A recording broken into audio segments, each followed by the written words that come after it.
Shabbat Shalom. I want to share with you an idea about the upcoming Shavuot holiday. Shavuot is probably the greatest day in Jewish history, where Hashem gives the Torah to the Jewish people on Har Sinai. But there's another aspect of Shavuot that is often overlooked. And that is David HaMelech, King David, was born and died on Shavuot. And if David HaMelech is born and he dies on Shavuot, there must be a connection between David and Shavuot. See, Adam HaRishon was shown all of world history. And he was shown a man named David who was supposed to live for 3 hours. And Adam HaRishon chooses and he gives 70 years of his life, the Midrash says, to David. The question is why? Why of all people in Jewish history does Adam HaRishon choose to give 70 years of his life to David HaMelech? You see, what does it mean that David is supposed to live for 3 hours? The idea is David lived in potential. The potential for him existed, but he didn't have to live. So before Adam ate from the Etz Hadat, this tree of knowledge of good and evil, there was no need for David. It was a perfect world in Gan Eden. But after Adam eats from that tree, and he sins, and he's cast away and thrown out of the garden, he recognizes the only way back is through David. And he gives 70 years of his life. What is it about David HaMelech? You see, David says something very unique about himself in Tehillim. And he says, Va'ani tefillah. Tachat ahavati yistenuni. Instead of all the love I have showered him with, yistenuni. They instigated against me. Va'ani tefillah.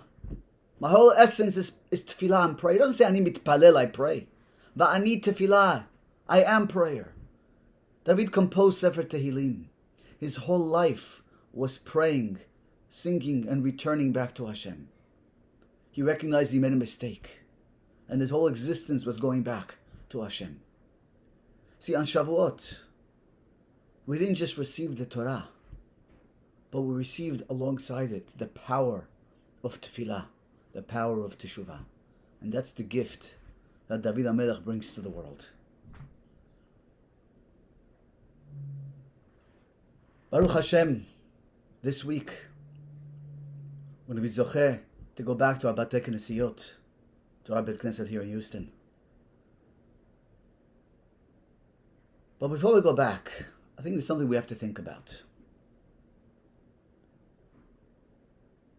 If we lost the zechut to pray in our synagogues for 8 weeks, some 10 weeks, then I don't know why Hashem does these things. We can never know the reason. But there's always a message for us.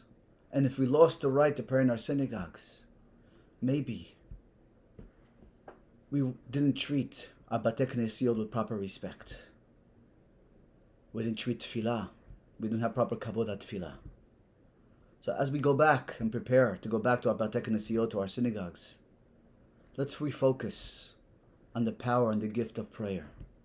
Recognize we're standing in awe before our Creator and asking Him for our life, for our needs, for our families, for Klal Yisrael. And let's be special careful with kavod tefillah, not to talk, not to joke around, but really recognize the awesomeness of the place where the Shekhinah is there with us. Let's not go back to where we were 8 weeks ago, but let's go back with an improved sense of tefillah, of understanding the power of prayer. And with this merit, HaKadosh Baruch Hu yikabel tefilatenu beratzon. Shabbat Shalom.